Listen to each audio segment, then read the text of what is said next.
All right, welcome. If you're joining us here, it's Group 6, and I believe it's actually our session 6. So, Group 6 sessions. Oh, it's so cool! Woo! Um, so, joining us here, the party had delved into a dungeon of sorts and kind of were navigating and exploring after fighting these grotesque slug like creatures. And from their explorations and things, they found particular chambers that were not really accessible any further after descending. There's also these magical barriers placed on the tunnels, and there was certain magical effects that were happening that were illusionary as well as kind of objuration. So there was kind of difficulty as far as navigating through and climbing through in terms of just the magical scope in this particular dungeon. Uh, One of you actually had a kind of an investigation and comprehending language and understanding the runes themselves upon one of the chambers. They ended with the AR, so specifically that they're names of particular individuals, and they ended all with AR.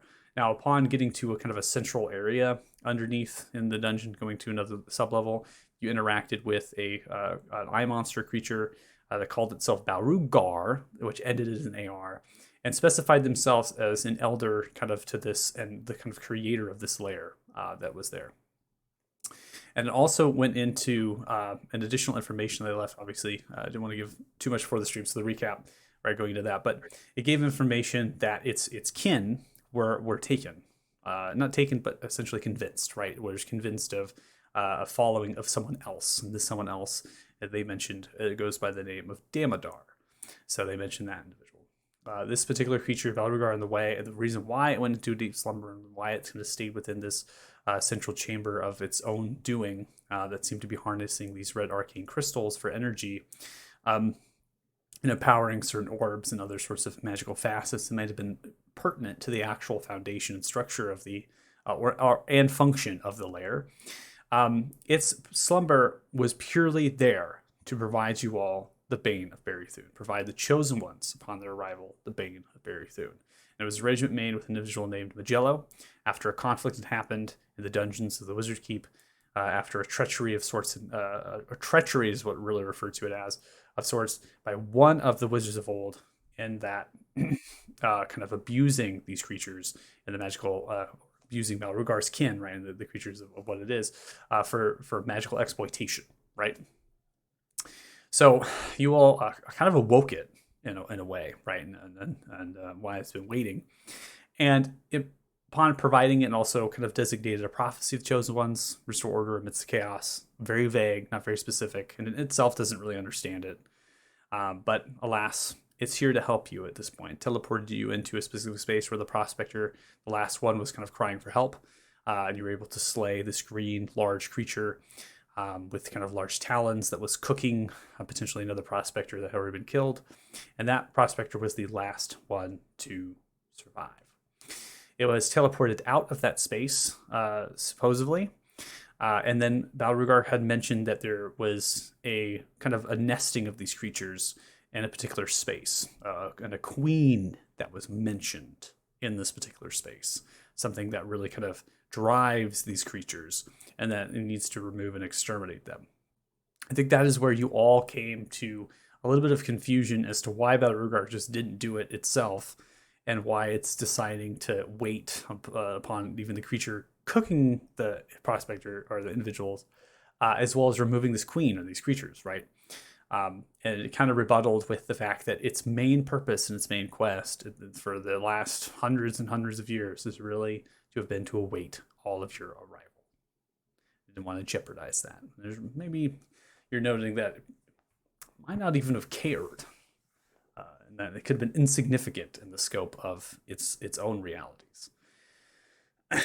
So as you were talking amongst yourselves, just like that, Balroggar had teleported you, bam, into this chamber. So it kind of smiles and looks around with its large central eye and the tentacles swaying around into this massive chamber here. Going into a description of this chamber once again. This particular chamber is quite large. It sits roughly with a ceiling height that's domed with this effervescent laser-etched stonework at a dome ceiling height of about 35 to 40 feet in height. There appears to be kind of a central area that sits upon almost like a raised pedestal area. There's kind of this void energy that's almost moving between the space of this red etherealness that's giving off this glow of this red light. Upon that, what is happening on the north and south is there's two holes on each side that are embedded into the earth that are pulling out fragments and shards as they're laser engraving from these other orbs that are embedded within this metallic pole and glasswork. And it seems to be like digging at the crystals, turning them into shards, and then transposing them through the currents directly over the red ethereal kind of energy. And it's pulling that energy and imbuing the crystals to make them red and to make them full of magic, it seems. Which you have noted that there are these red crystals within the central chamber pod entry, as well as Balrugar's chamber, that seem to be pulling away from it. So just from those observations, it would seem that this is harnessing the crystals that are naturally kind of here and then putting magic within them and then using that as almost like batteries, right? They're kind of getting energy from them and transposing them. After the crystals are built into red, they kind of glow for a brief moment and then they disappear as if they're being teleported away into a space you're not sure. And that is being facilitated by the purple orbs and the purple lightning that's transposing and actually, kind of teleporting them away. In similar fashion, you're brought here, this purple current around you. It doesn't seem like there's a door here. And even upon this purple current, there's nothing that's liquefying the wall behind you. There are two runes that are embedded in the stonework to the north and south with the current kind of moving in that diamond or square that's been turned shape. And it's supposed, since you've been teleported into this space, that there isn't actually a very physical way that these creatures may get here. They might just simply teleport into these spaces, or this particular space. So, suggesting that the layer might be quite large in its actual encompass and only has physical, actual kind of traversing in certain regards, right? Which you have all been through, right? So, as we kind of get here, you see as Beauregard's floating. I'm going to go ahead and unpause it.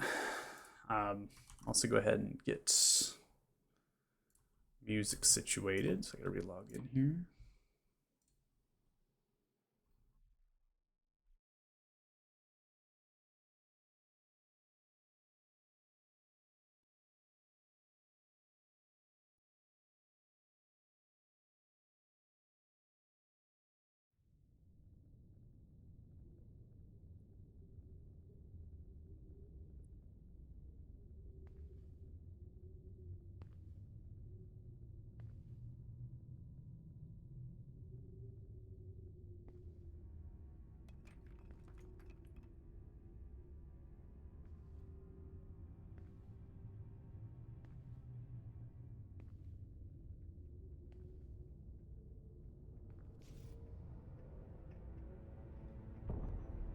Let's see how that one fares. Okay. So, right into this space where it's kind of looking and chuckling and kind of laughing.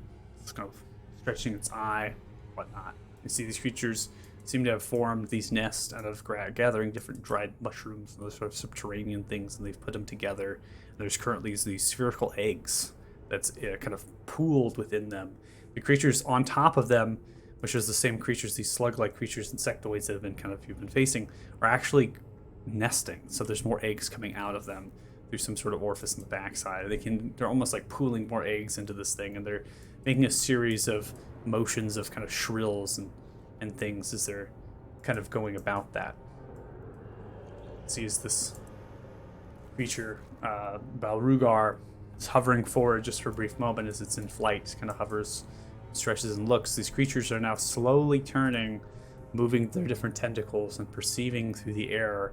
It seems that they don't really analyze by sight. They do it by smell, and so they're kind of shifting the tentacles through other sorts of sensory and trying to perceive. Beauregard's eyes, some of them begin to open up from the different tentacles that it has, and now it turns and looks towards you all. Are we ready? Yeah. Yeah. What are we doing in here? We're going to kill them. Oh yeah, always ready. Let's do this. Okay, everyone roll initiatives.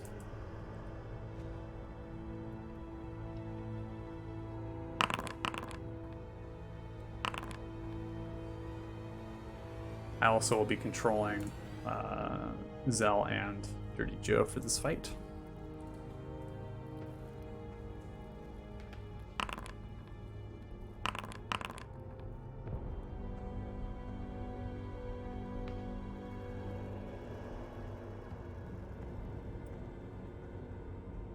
All right, come to the combat. Round one, Ezekiel, you're up. Stepping forward, Belrugar fully turns around. Its big eye like kind of opens upwards. It's stretching and looking, getting ready. What are you doing? Me? Bonus action, Giant Smite. Okay. And move up and go ahead and take 2 attacks. Okay.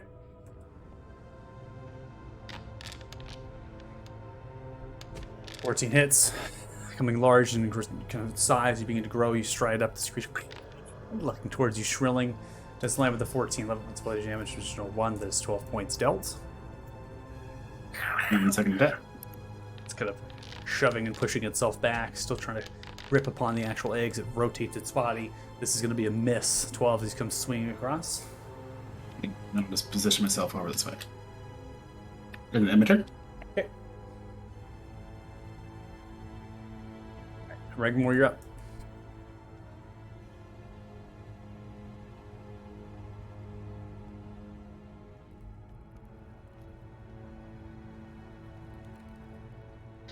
Regmore is going to shift. Well, arc scan and then shift.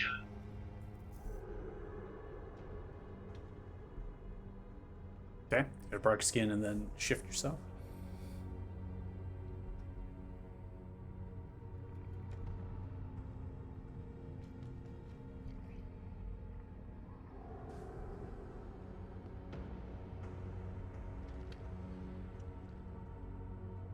Oh, there you go.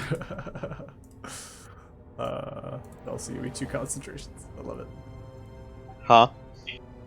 It gave me 2 concentrations as well. I love it. So funny. Okay. You're good. And then moving up to the south worm. Okay. And ending my turn. All right, at the end of your turn, before we get to Othal, Belrugar is going to take a legendary action as it begins to target the one over by you, Ezekiel. It begins to fire off one of its actual eyes in the direction of that creature. As you see kind of fly outwards in this large beam as it strikes through. The creature is going to fail its saving throw, and so doing it vaporizes and turns to dust. Oh, it's your turn. Well, seeing that, I'm like, okay, I guess I'll set up this round. And I'll cast mirror image on myself. Okay.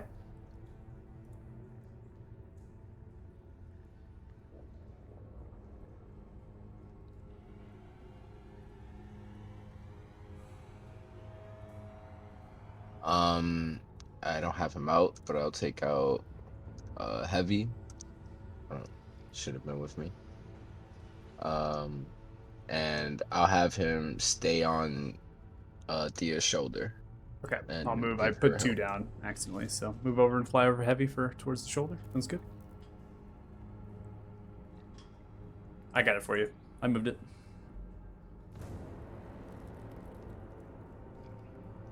All right, cool. Yeah, and that's the end of my turn. All right, coming with the slug creatures. This one begins to kind of slide, moving its body off the eggs as it does. It gets to kind of about here. So it's kind of rounding around the actual kind of hole and almost slides down within it for a brief moment. It rises up its kind of tentacles and goes in for a strike towards you as you go. It's going to hit with a 27 as it strikes with its tentacles. You're able to succeed on this paralysis that's almost attempting to try as the tentacles and the suckers bite into your actual legs and your things. Knowing that the creature is somewhat low stature, so it's moving its tentacles towards your legs and kind of hit the region. It's then going to take its multi-attack going in for a bite towards you as it reaches out its mouth with razor-sharp kind of circularized teeth. It's a 6, which misses. You kind of grab onto the mouth and just kind of shove it down, and it's unable to kind of wrap itself around. Most of these creatures seem to kind of swallow when they're trying to eat. You being large is difficult to do already. One of these creatures, and this is going to be difficult as far as like light spectra and who has the vision and whatnot as far as this distance goes. Ezekiel, I believe you're pretty much going to be able to see everything, so you're able to see, Ezekiel, that this creature at the bottom left side actually goes into the hole, slides down in.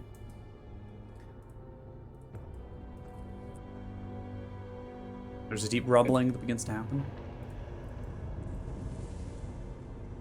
Shifting in movement as the actual cavern of the floor begins to kind of vibrate, emerging from one of the bottom right holes is this large creature sprouting itself in this greenish tinge of its actual coloration with its skin. There's a bile that kind of clings and falls off of itself as it emerges. This creature is 20 feet out of the actual hole, but its body is still inside of the hole itself. As it does, it writhes and moves its tentacles, kind of making different motions and whatnot. It then makes a series of clicking sounds as it begins to kind of click outwards, echoing throughout the space. As it does that, it drives its body back into the hole and just plunges down into it. Dirty Joe.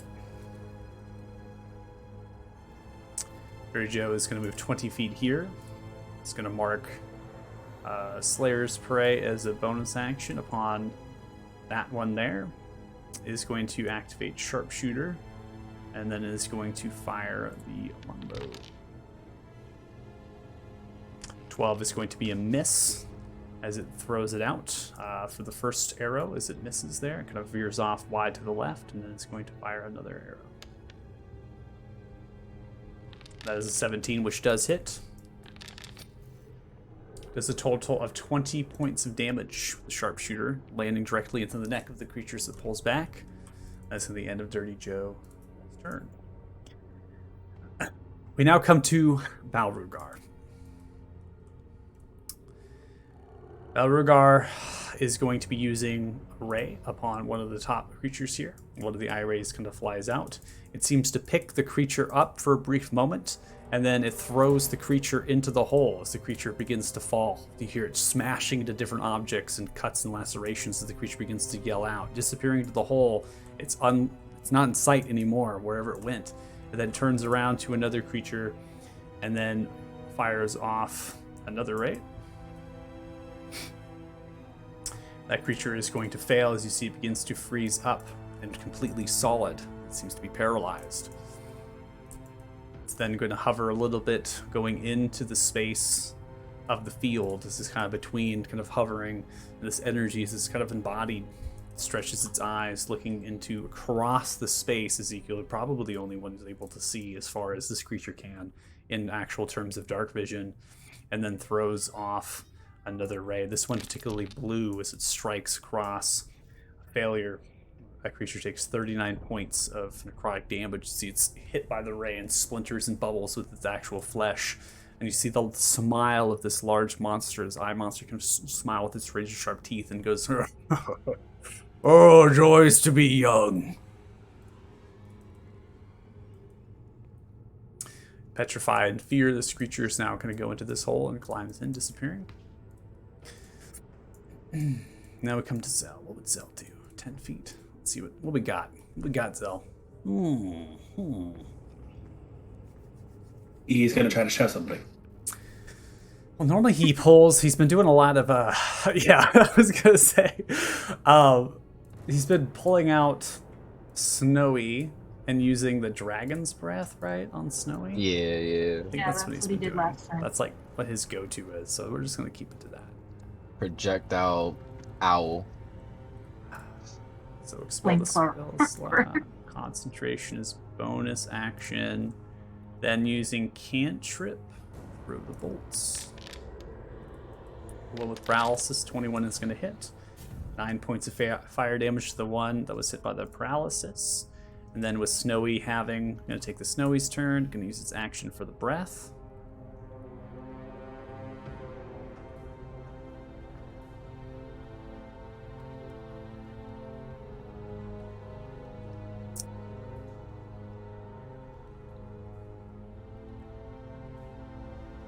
It's really interesting.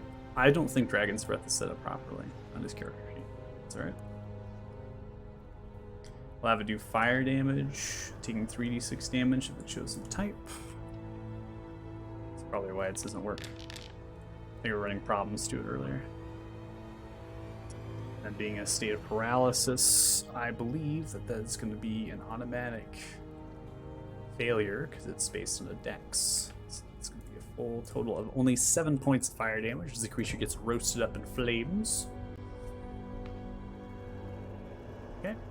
And that's going to be the end of Zell's turn. Now coming to the paralysis creature here. It's going to be ending its turn and then trying to repeat the saving throw that was once dealt. Unable, it's still paralyzed, so we can end the turn. At the end of its turn, Belregard is going to take a legendary action as another ray is fired across this entire span. Ezekiel again, only one with vision as it aims towards the top left. Potentially this creature is going to hit this creature, and the creature is going to succeed on saving throw. It takes 20 points of necrotic damage as it's hit by this ray. Again, multiple colors of the different tentacles. It's firing these different amounts of rays. This creature as well is going to go and dive into the hole, disappearing. Alright, now we come to the very end. Thea, you're up. Low road.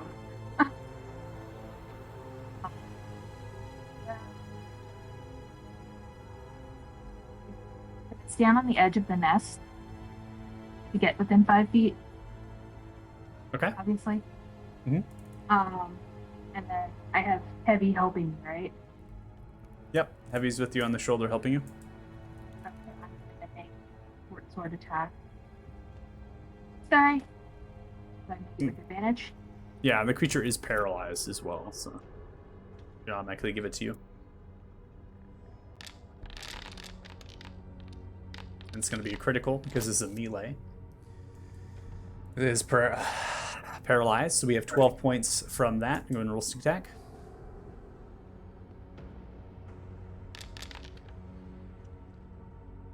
Where you maximize 12, 12, 15, 15 plus 12 there. It's 27 points of damage dealt. It's coming across the first strike, slicing into the paralyzed creature, still frozen solid, begins to slice organs, different things begin to pool across in this large heap of the eggs.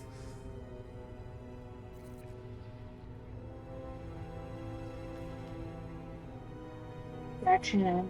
Attack it with my dagger. Okay. Do I still get advantage? Because it's Yeah, it's paralyzed, so you should automatically get advantage. You don't need to hold anything down. okay. And then every strike that you make in melee range is going to be a critical hit. 21. 20. All right, so critical hit. 11 points of damage dealt. It slices through, come across, driving the dagger home into the head, pulling it out with a large plunge. It kind of falls down. Its organs kind of swelling across the eggs and slowly begins to kind of grow in its size just a little bit. Okay, I'm still taking a step back because I remember what happened last time.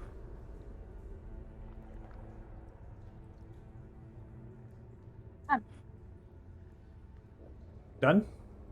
Yep. All right, top of round 2. Ezekiel, you're up. From my perspective, everything is cleared in here, so I'm just going to shout out to Belregard. Is that it? Okay. And take the dodge action.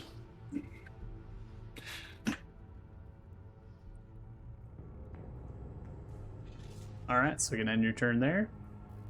Regmore, you're up.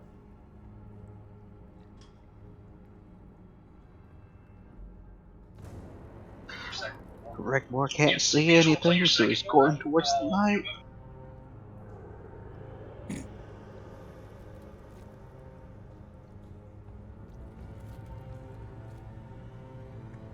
And ending his turn where he can see.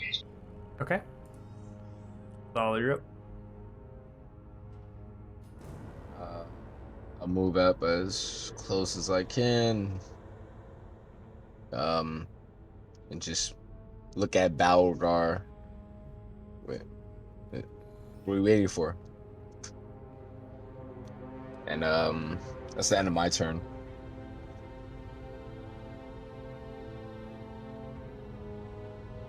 Okay. Deep rumbling begins to occur once more. Balrog slowly turns around and is looking with the large eye stretching around, not seeing any sort of targets. They've all kind of descended and burrowed down. Rubble increases, becomes larger and larger and larger, and a creature bursts through the stone floor, attempting to swallow you whole, Othala. I need you to make a dexterity saving throw.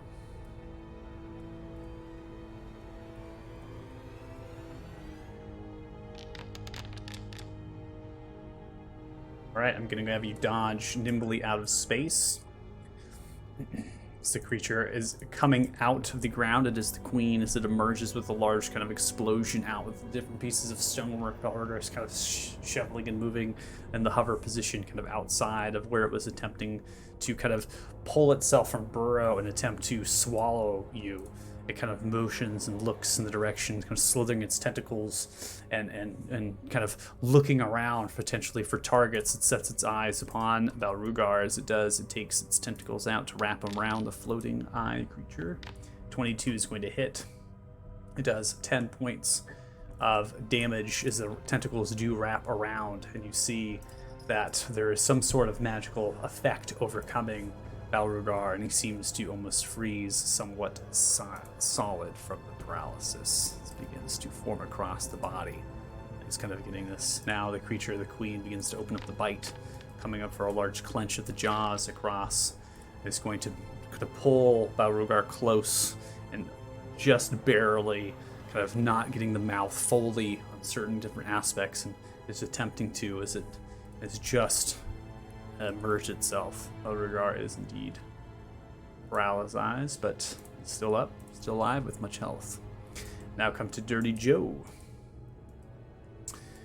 Dirty Joe at this point is going to be taking the disengage to step away, moving as far back in distance and space. Disengage to get all the way over there. It's going to be ending the turn. Now come to Balrog. He's going to be ending its turn with a saving throw here. It is still paralyzed by the tentacles wrapped around by the queen. I'll cast Chrono Shift on that, and he can reroll. Okay.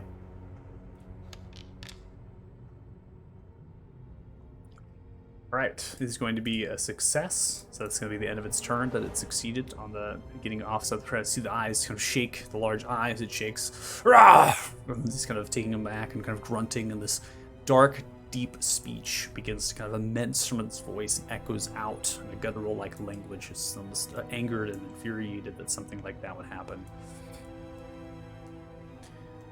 Ezekiel, one has emerged next to you. This one had traversed underground for a brief moment. That is a dash to get to this point. This is not going to take an action towards you. Now come to Zell. Zell is within the threat range of this queen, so Zell is going to be using the disengage as far as an action to step away. Let's see though. I think it has second one. No missy step. Okay. Disengage then. And then it's going to be using Snowy to turn around here. We're just going to do a breath. I'm going to roll damage. It's 3d6. Do it manual. Similar fashion, it's going to be a fire breath as it comes out. Aim towards the queen. The queen is going to fail that saving throw. So doing takes 14 points of fire damage as fire comes out, bathing some of the side of the queen, which body is still somewhat within the large gaping hole. Ending there both turns. After Snowy flies away for just a brief moment, using the flyby.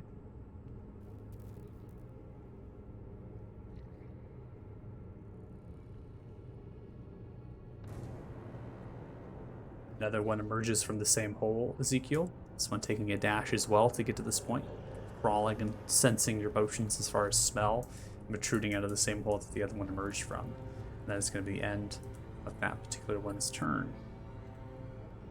Alright, there, you're up. Alright, I'm going to charge at the queen.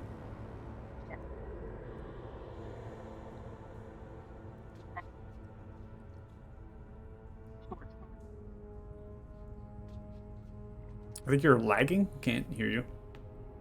I said I'm going to go up behind the queen and attack her with the short sword. Okay. Um,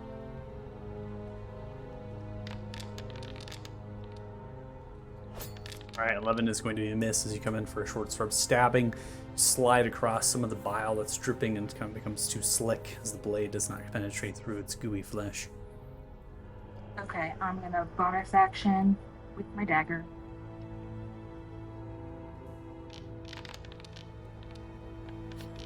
25 is going to hit.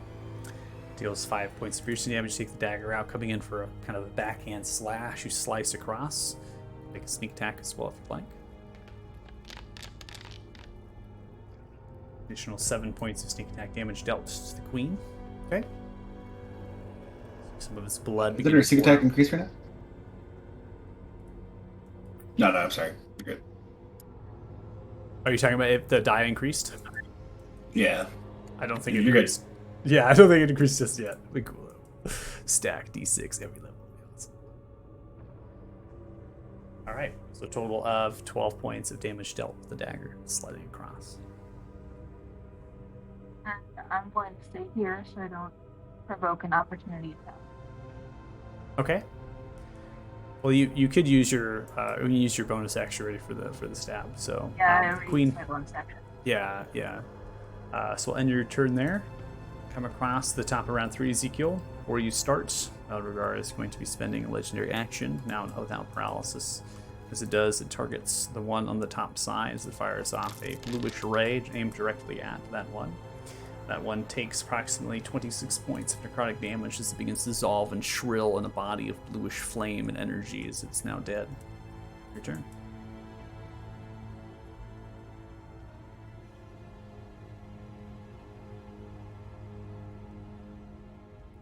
You are muted.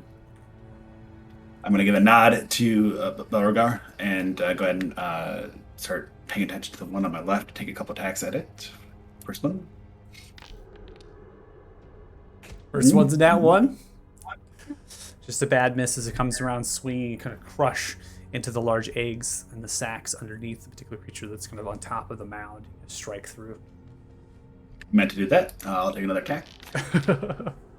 No way! 2 nat 1s! That's Oh my crazy! That's insane! Wow. That's The insane. probability. 1 out of 400, I think, right? It's even a lot greater than that. It's insanely high. So that's insane. That's crazy. Okay, 2 nat 1s in a row. 2 bad misses come across. Lots of squishing happening because you're stomping into the eggs. Well, I'm going to go for broke, so I'm going to go ahead and action surge and make 2 more attacks on it. Ooh. 3. 11 is going to be a miss. This kind of pulls itself away. You come for a wide kind of hook around. Strikes over the top. Unable to connect. Just half-heartedly. It was cocked. What? Oh my, no What? way! No What? way! No No. way! Oh my gosh, that's crazy! That's 3 nat 1s! Oh my. Bonus action offhand attack. Alright, bonus action, offhand attack. 16 is going to hit. You 5 are- attacks. 5 attacks, you finally hit with the last one. 7 points of legendary damage, you stomp into Wow. the creature's face. The large thing, and then attacking on the giant's might here with an additional 5, kind of crushing into its large gooey flesh, going to splinter some of the tentacles off. And I'll just move it 5 feet back.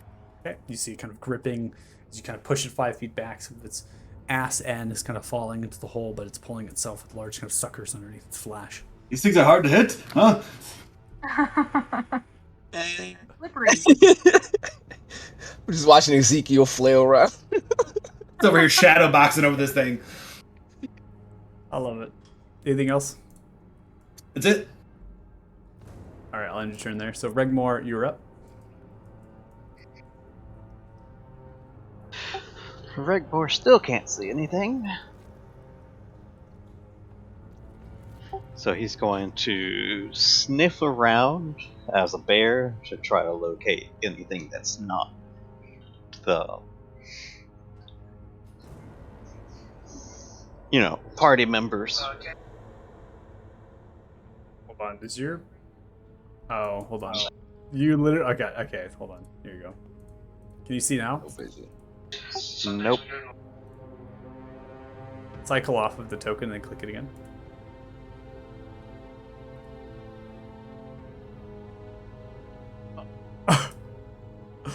That's so funny. Is there light in the room? There is light in the room, just not over the queen, and the bear itself doesn't give it naturally any dark vision. It sets it at 0 vision, so he literally can't see anything. I'm trying to set it so you have 10 feet of dim to your token, which should come through. I'm gonna make your thing. There it is. Yeah. Okay, you got it now. Yeah. Okay.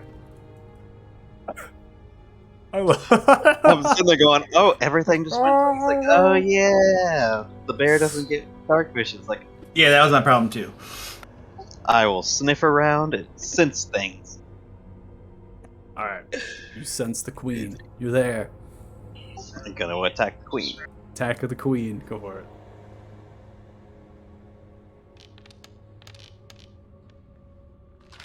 All right, 16 hits. 7 points of piercing damage as you bite into the gooey flesh as you rip it apart. Coming for a claw strike. Swing 25 is going to hit. Deals 14 points of slashing damage as you come down across its flesh, bleeding, and different this blood begins to pour out. The organs, its orange bile is now pooling underneath it. Again, though, it's tripping down through the hole that it just emerged from. Yep, and in the turn. All right, Dala, you're up. All right. I'm gonna take out a little piece of metal that I've been tinkering on and point it right at the queen. And I'm gonna cast Fairy Fire. Okay. I know I'm only gonna choose the queen to light up. Okay. Yeah, you should be able to hit into the cube-ish space. Should work. Give you like a template to work with. I think it went through, right? It did go through. The queen has succeeded on the saving throw. It seems to be able to dive, pulling itself outside of the space for a brief moment, and then pulling itself back. Rinse and repeat. I'll send Heavy onto Thea and keep following her to help her out. That'll be it on the turn. All right, I'll move back actually. Yeah, and since that's the only target that you were attempting to impact with Fairy Fire, we can go ahead and end your concentration for it. Mm-hmm. Okay. So Heavy continuing upon your shoulder thing to give you advantage in your next primary attack there. We're going to go ahead and end the turn. We'll come to another creature as it begins to crawl out of the actual hole. This one remerges itself. It's taking damage from sliding into actual kind of crystalline, doing different lacerations across its flesh. But it was still there, and this is its entire movement speed. It still has its action. So with all of you backed up, it grabs towards its tentacles towards you. Now you're mirror imaging, so Yeah. So I went ahead and did the attack first, and then we're going to go ahead and give another roll because we got to figure out. We have to roll a d20, right, to determine. Yeah.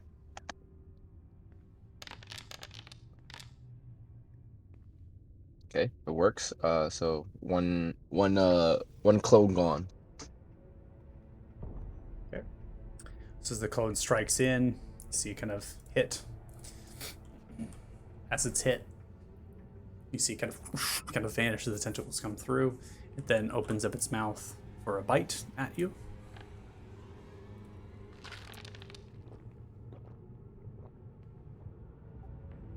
Be another d20.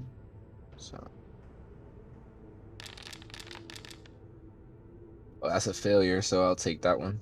Okay. You take 6 points of piercing damage as it does land. It kind of grazes across with no swinging from left to right across.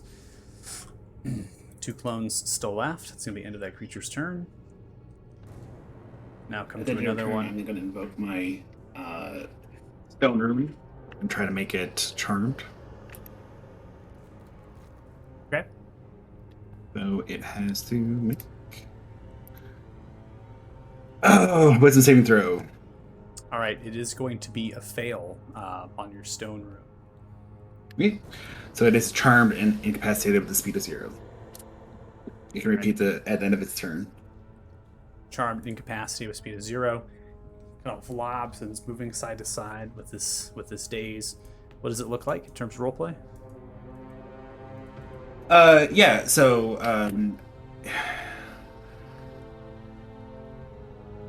so it goes into a dreamy stupor. So I imagine that there's a stone, almost like a string, just waving in front of its face, almost like a hypnosis string. Okay, love it. It's moving side to side. Creature emerges. Regmore, if you have vision, I hope you do. You can see it, but if you don't, because your token, it is at your back left side as it's come out of the hole. Yep. And so it's moved this entire action in this dash state to get to this point. You see it's kind of sliding and it's coming towards the queen. It just kind of runs into at this point and kind of pulls its head up, getting ready to attack, which is its next turn. We'll now come to the queen. The queen is kind of rotating around and it's looking towards you, Thea, as you've left an actual blow. Just looking towards you, Regmore, as well. So tentacles coming out from the queen.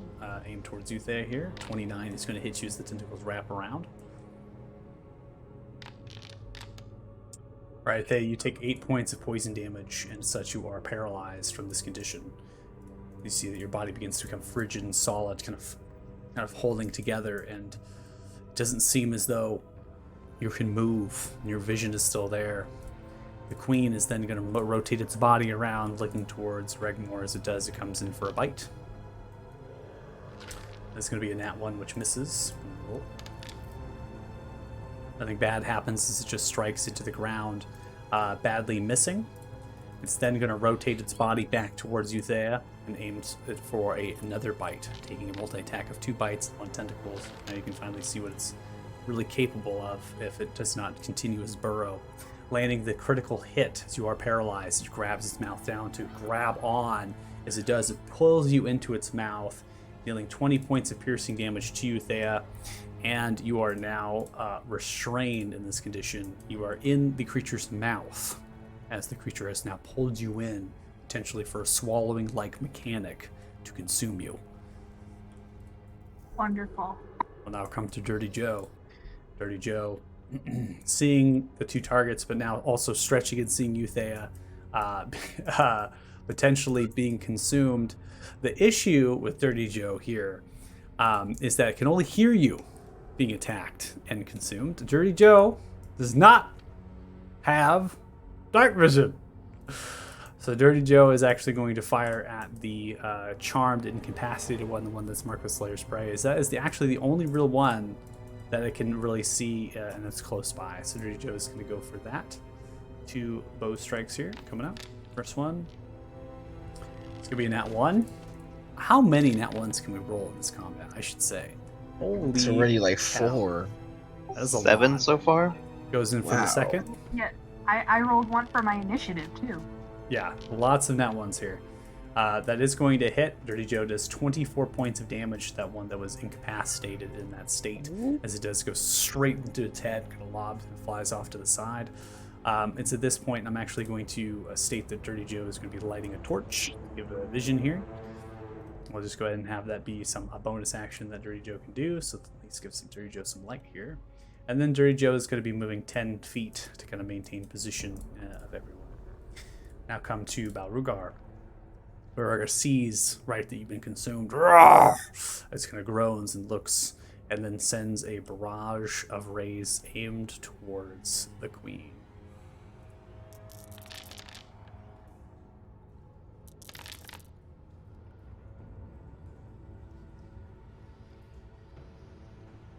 All right, first one lands this ray. It does 42 points of necrotic damage. The second one lands just 24 points. And I get some health back. I don't know why.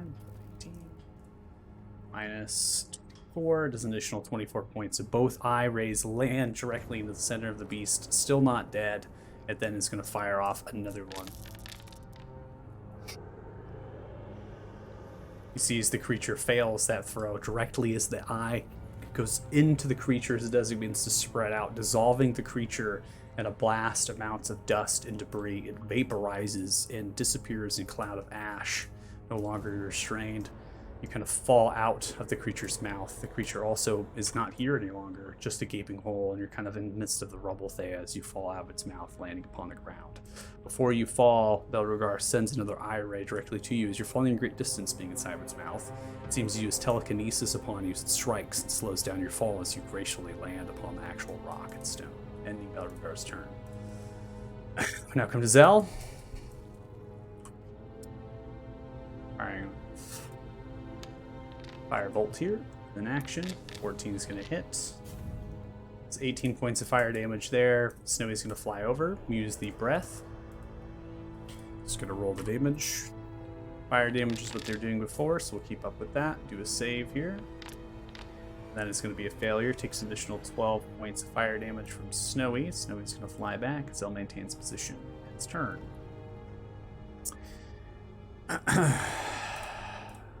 This creature slowly gonna move in space over the body, still fixated in its sensory towards you, Ezekiel, with its smell and its perceptions. Is gonna come out with the tentacles out towards you. Well, there's gonna be a miss as you grab onto its head and you're trying to almost manipulate it and not let it hit you. It's gonna get in that one on its bite. As you do, you throw its head into the ground, proning the creature, kind of pinning it into the ground, manipulating with your giant strength here. It's going to be the end. Upon ending its turn, before we get to you, Thea, Belrugar is going to take a legendary action as it fires off a ray aimed towards it. That is going to do 64 total points of damage as it vaporizes it and shrivels and explodes outwards in massive amounts of guts and goo. Alright, Thea, you are paralyzed. Please make a Constitution saving throw at the end of your turn here. Saving throw? Yep. Con save, please. Nope. Alright, 4, that's going to be a failure. You're still paralyzed, so you're kind of frozen solid, and I'm going to now count you as a prone condition based on how you kind of fell and also kind of telekinesis. Ending your turn. Ezekiel, you're up, round 4. Sure. The only one I see is this one right here. Yep.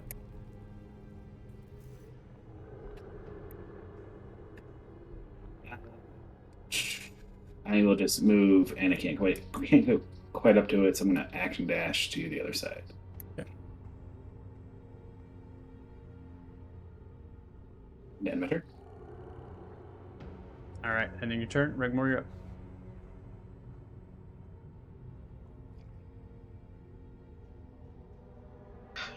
Reg's gonna turn and attack the one that came up and touched his butt. Okay. Does he have flanking there? Yes, you'll have flanking, so you can hold down hold.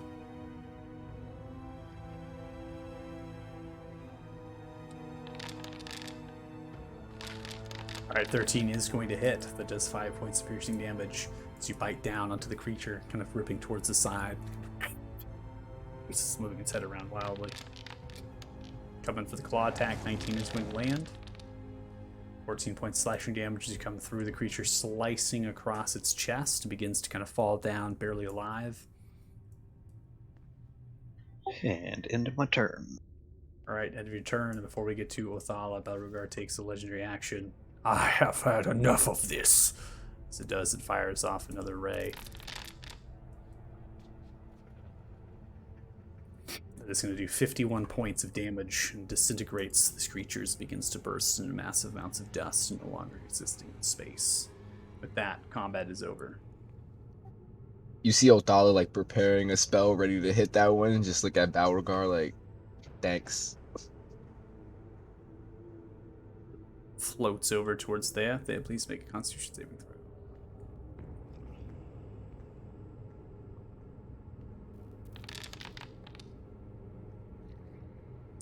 12. Okay.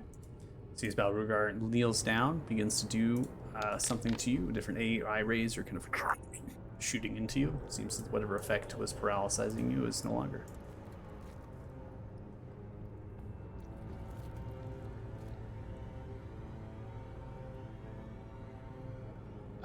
You look pretty messed up here. Let me help you out. Just laying on the ground, groaning.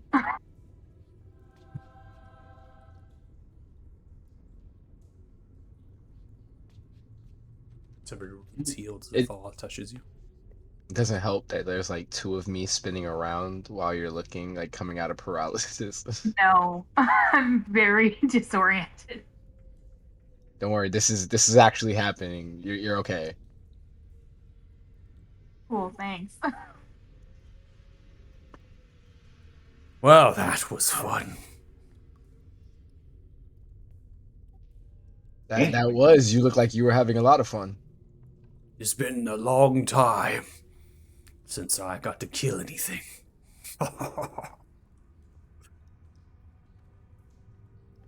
It's pretty cool. You gotta teach me one of those rays. That'd be pretty useful. The redirection. Maybe. Maybe in another time. It's time for you all to leave. Any last questions? Can you possibly explain this room a little more? Hovers over into the space. This is a conduit of my kin's magic. It was built over many thousands of years to harvest these crystals that have a natural ability to take magic and chaos. Many of my kind gave their lives to build this chamber as they sacrificed their magic to pool it that can be tapped in at any moment in time. It is also how we come to be in our reproduction. But this chamber will not exist any longer, nor this layer. Its one purpose has been fulfilled: to wait all of you. So, What's going to happen to you in this chamber? yeah. This layer will be destroyed. All fragments of existence will be wiped clean. And well, perhaps I'll be on a beach somewhere, who knows? Well, buddy, you earned it. Before you go, do you think you could transport us back to her rock? Oh, yes, that would be wise. And that Um, one was been squirming for some time. It's just moving its eye around, almost probing in a different place. I'd like to know a little more about this chaos you were talking about. You mentioned that a little earlier as well. That was part of the prophecy that we were here to eradicate that chaos, but this place harnesses that. Not to eradicate chaos, no. You are to restore balance amidst the chaos. All magic has inherent chaos. I've been reminded about that occasionally a lot.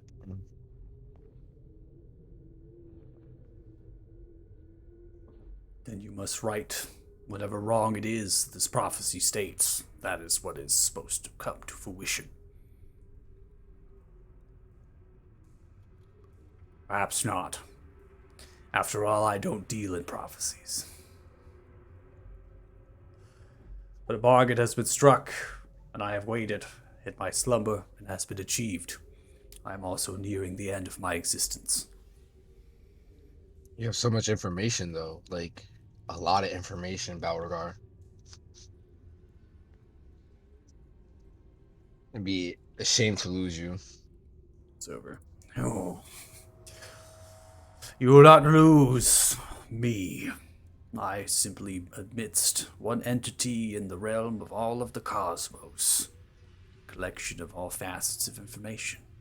On my disappearance and non-existence, it will merely become in a flutter of the great energies throughout the universe. Like the astral sea, or like Begins to the probe you actual in cosmos? different mirrors you have. Kind of focuses on you with its eyes. Your mind, still so young. Yeah. Yes, indeed. Such knowledge can only lead to more confusion First, you must take the steps of growth. One does not simply jump before they walk. I'll take that to heart. I appreciate you giving us your time and allowing us the information that you have, honestly. You are welcome, and thank you for making me feel young again. Now, are you all ready?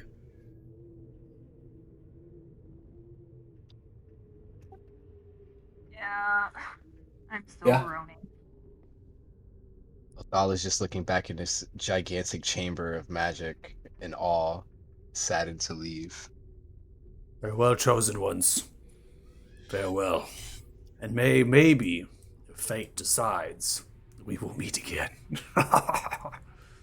He begins to probe. His eye tentacles fires an eye tentacle directly to each of you as the stasis field begins to plume around you and tear in fabric and space time as you all are teleported.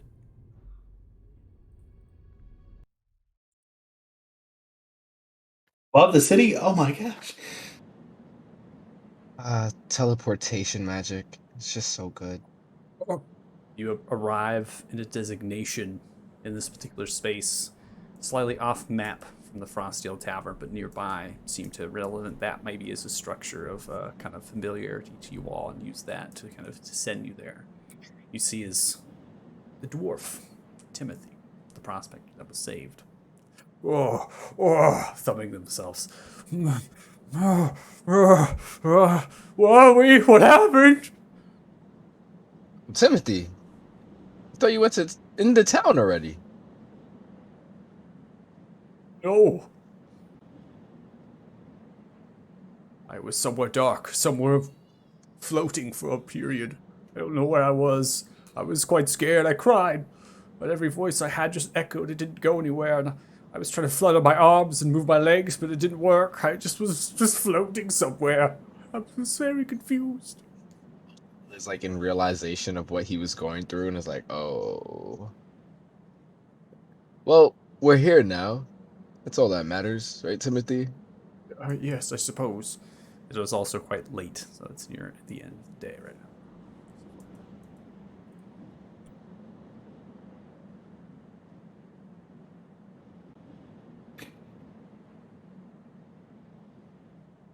We should head into town now, right, guys? Bring Timothy I back. need to go either sleep and then drop stuff off in the morning, or drop stuff off and then go to sleep. Because Should I we really check would in? like to sleep. Should we go check in with Pelu? I think we Andrew's should. not sleeping yet.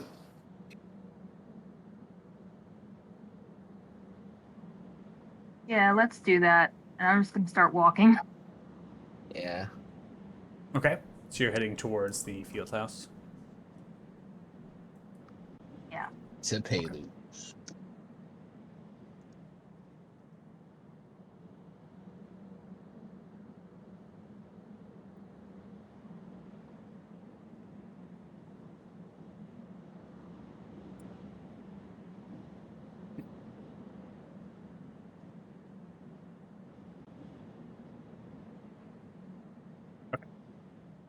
So as you begin to head outside, the temperature being quite cold, the snow beginning to fall, you begin to go up the road, kind of going towards that extension of where the actual Rocky Mountain Company Fieldhouse is in the mine. Taking half an hour or so, you eventually kind of reach that space, not having to go into too depth of descriptions as you've been here before. I'm going to go ahead and activate that map for you here, and I'm also going to be grabbing the token for Prospect Timothy map as well. Find it. All right.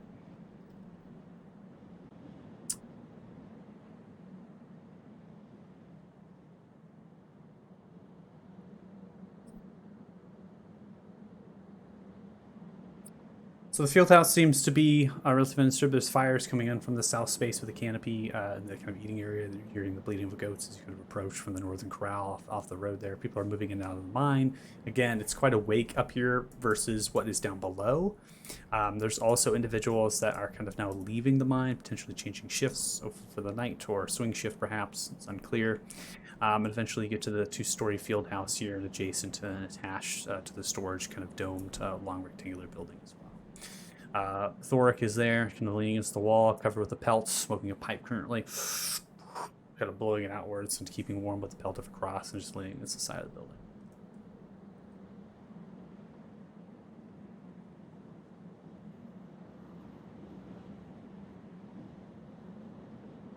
Is Pelu in? Yes, Pelu's in, albeit quite drunk. Bangs on the door. Pelu! Your visitors.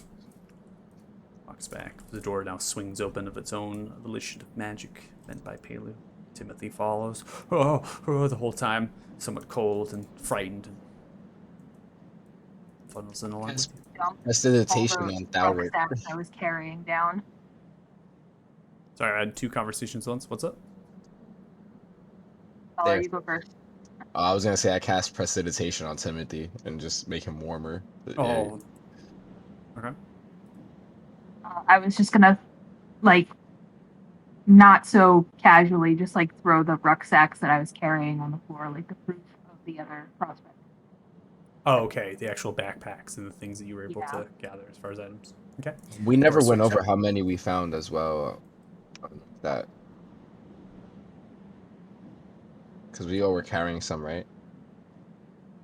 In total, you found 6 packs. In 6 addition packs? to Timothy's, yeah. So 7 individuals, 6 packs, and then Timothy. Okay, cool. That did happen. You were keeping track, I believe. Spelus has this kind of silver pitcher. He's been pouring wine into a silver goblet. Chapeau is currently out. His hair is a little bit kind of a disarray. And he's just kind of looking into the cup, motions and sees you all approach after kind of shutting the door with a hand. Oh, well, look at this. I wasn't expecting you all so soon. Well, I'm a little bit intoxicated. I apologize. But Timothy, is that you? My, the 1,000 prayers of Palor. You have returned. And looks towards the backpacks upon the floor. The only one? The only one, unfortunately. Sad and grave news indeed. I'll have to be writing letters to the families.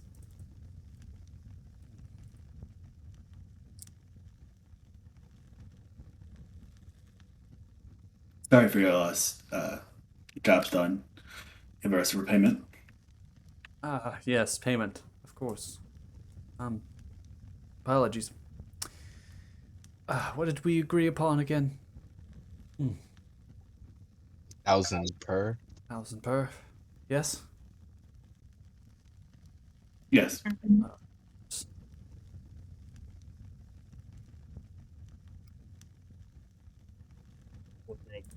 Opens it. Large chest, yanking it out. Slightly wooden, metal reinforced. Throws it down, waddles over and comes over and grabs Timothy. Timothy, I'm so glad you're here. Your wife and children there. He's so glad to know that you made it. And take as much time off as you need for your work. I'll have Thoric take you home, all right? And we will talk soon. Just get home to your wife and your children, and everything will be fine. Oh, okay. Okay, Pelu. Pelu throws the hand towards the door and yells out. Timothy begins to walk through. Thoric, you're to take Timothy home, all right? And make sure Timothy is okay. Yes, boss. Timothy disappears and the door shuts. Oh, Regmore's gonna yell out to Timothy to wait. Want Timothy to wait? Yep. Timothy stops. What?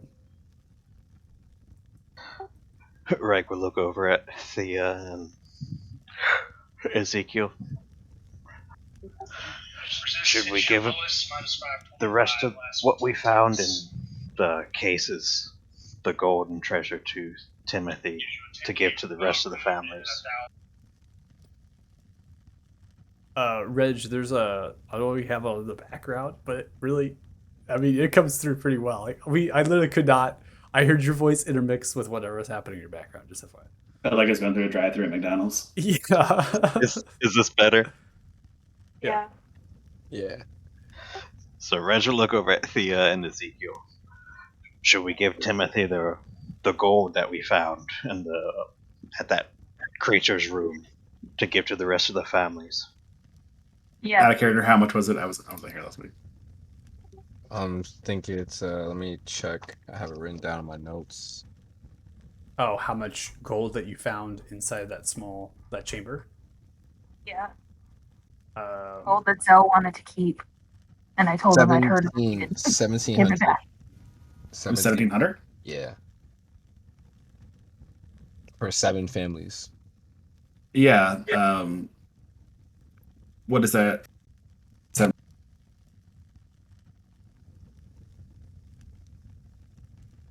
let's see. So 1,700 gold pieces total, and so you want to divide it amongst the families?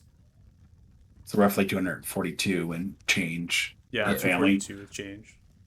Yeah, I'm okay with giving it to the survivors. We got paid already. So. Yeah. That's what we were talking about last time. So yeah. All right. Laying down I the mean, coins. those families are going to have a hard enough time surviving. They don't have, provider typically working for them anymore. So, Pelu, I can take care of that. No problem. I can make sure it's distributed to the families. Timothy, there's no use for you. You can get some rest. Get home. I'll give him his portion.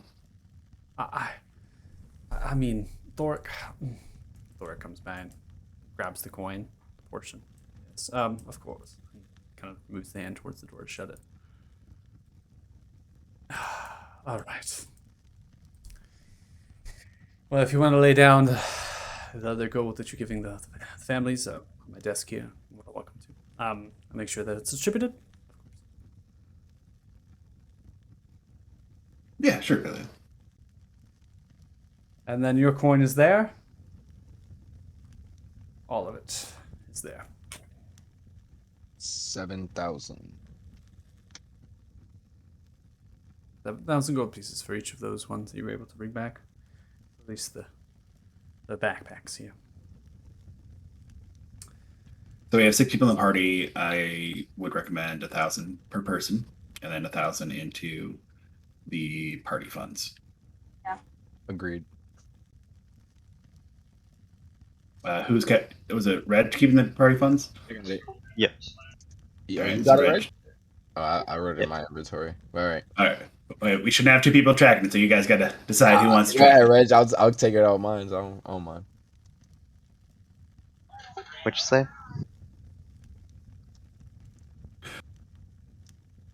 Right now, I think Athala and Reg are both tracking party funds. We just need one person to track it. Yeah, I'll So take we're it not- out of mine. It's cool. Right. So Reg, you're in charge of party funds. Add another 1,000 gold onto that.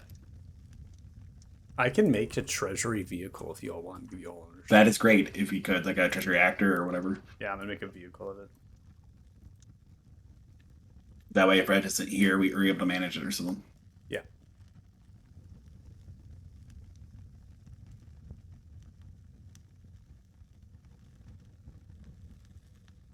All right. Should be in there. If you actually cycle into cargo and crew, there's a way to dispense gold into it. And keep it as a vehicle in case you all get wagons or whatever. Reg, what is your current tracking of the party funds?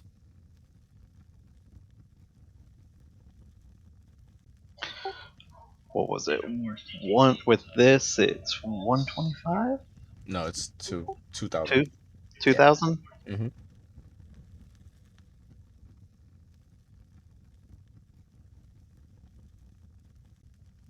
All right, you got that in there? Yeah. Yep. Cool. Awesome. I'm very appreciative of your service. You all have been a great help.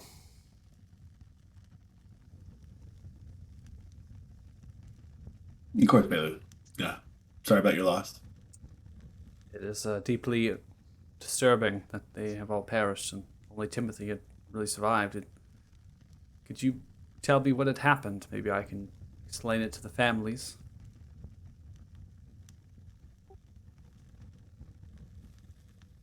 Um, if you're alright, I think I'll tell him. I think I'll tell him everything that happened between the prospectors and the bodies, but I'll leave out all the information about Balroggar, everything Yeah. involving him. It's like they have come across something they shouldn't have. And such a monstrous creature. Well, I will probably just say that they found something and they got lost and, well, lack of a better word, you recovered what remains from some of their lost, and maybe just informing them that we recovered the bodies and they were just was unable to retrieve them. Maybe that way I can hide across some of the more gruesome details of some of these families that might give them some sort of, I would say, solace. Yeah. Anyways, if you all find yourself in need of more coin, I'm glad to hire you on in the mine. You all are quite skilled, and you're willing to go further and identify things, and, well, keep you on retainer, but it sounds like you all plan on getting on out of here. What do you mean by go further and identify things? Well, I mean, back when, if I recall, with the whole binocle with the mine and tunneling in and other sorts of things, and it definitely got put note, kind of a pin put in that, and there was collapsing of the tunnels and other sorts of things that they would be bothering, and being up here and without the help really of the guard and owning this business, this operation, and, well, not every day you come across adventurers such as yourselves that are quite skilled and capable. That's all I mean. Well, Stick around I and mean, stay. nothing's off the table, Belu. So if you come up with a specific idea that you're asking for, and we could talk about deals, but I think for right now, we need a drink and a bed. If you figure something out, send it by the tavern or send word for us. All right, that sounds good. Well, you all get some rest now. Thank you for your help. You as well. Raises the hand towards the door. As the door opens, pours another pitcher into the goblet, right, of wine, fills it to the very brim. It kind of spills off of it, grabs it by two hands, drinking it ferociously.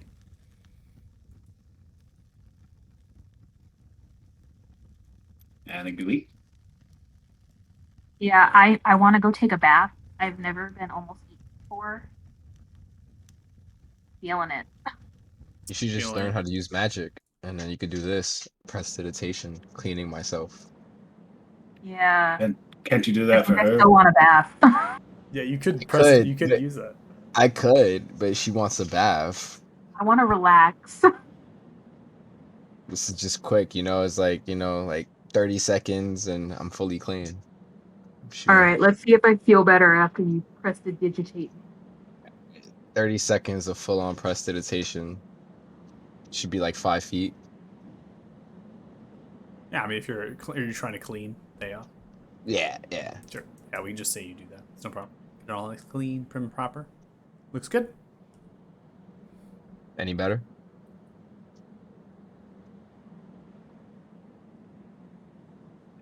Smelling longer. So- Good. So, I need some alcohol. what was it like inside? You don't want to know.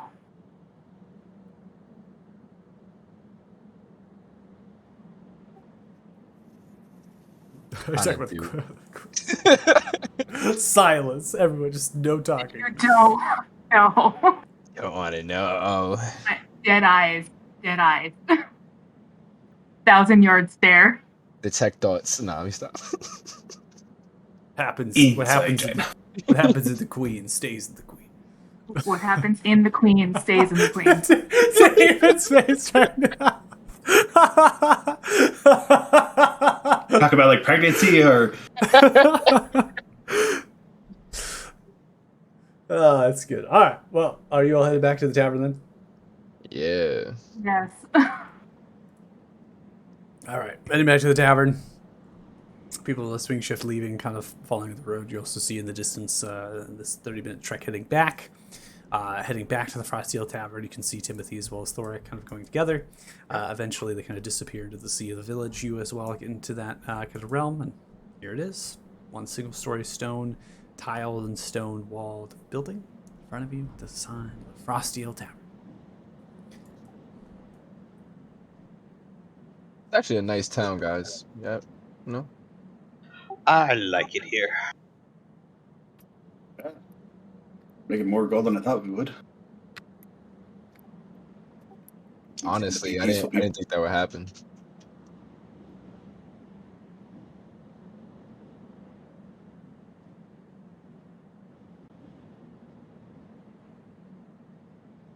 All right. Let's go like face down on the table. Face down. Yeah. I'm just Slight. like leaning on my arms. So you come in, you see. Guys, don't get eaten. Just don't. But it looked like so much fun. Yeah. Next time you jump in front of me then, Greg. I tried. She didn't want to eat me. Does anybody hear a baby in a bar again? What is with this town? This is a great town. I don't know what you're talking about. Barlow finishing up putting some wood within the hearth, kind of keeping it warm. Sees you all kind of walk in, strides over. Oh, look at you all! You all have returned. It's quite late. What happened? I killed the troll. What? Or I killed Oh, a yes, thing. Yeah. thing. Oh, that sounds exciting. Yeah. Strong alcohol. Oh, yes, Barlow special, of course. Yes, I'll get a small cask. I'm in the need of drinking Yeah, tonight as yeah. well. Yeah. Any food? I- yes. Yes. Dinner, please. I have Whatever some you got. leftover. Yeah, I got a leg of a goat I've been kind of stewing across, and get you some of that bread. Sounds good. I'll be right back.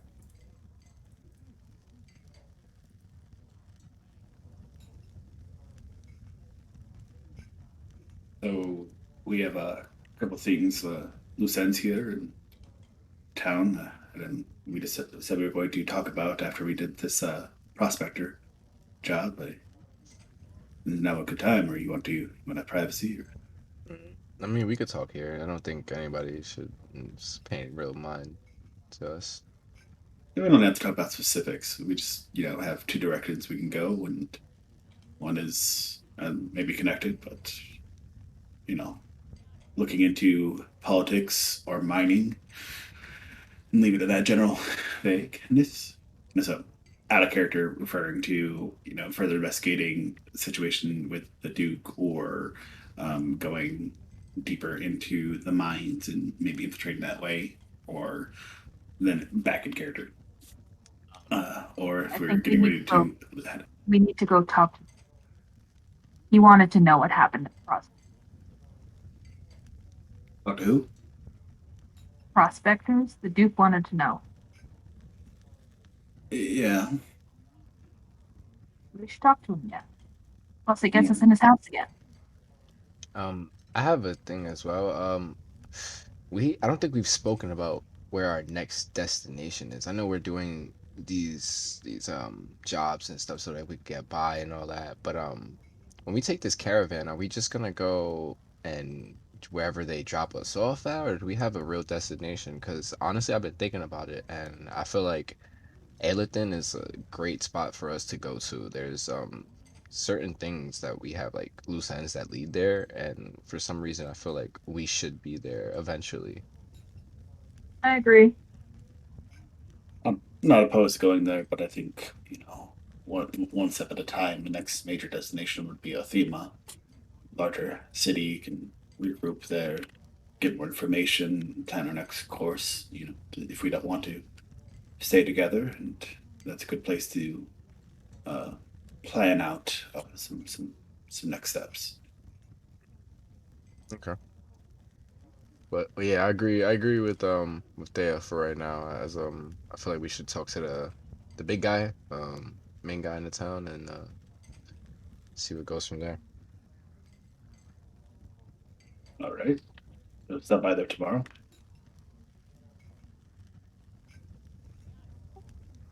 Well, we kind of came into some money. I know this town doesn't have much, but I kind of wanted to see the shopping district for a little bit before we go to the Duke.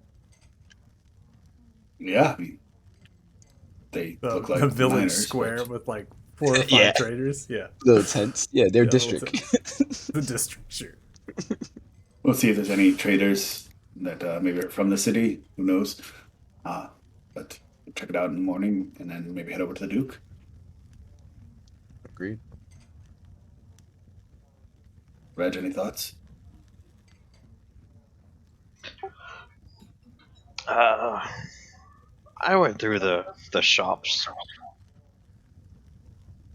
They had the enough essentials.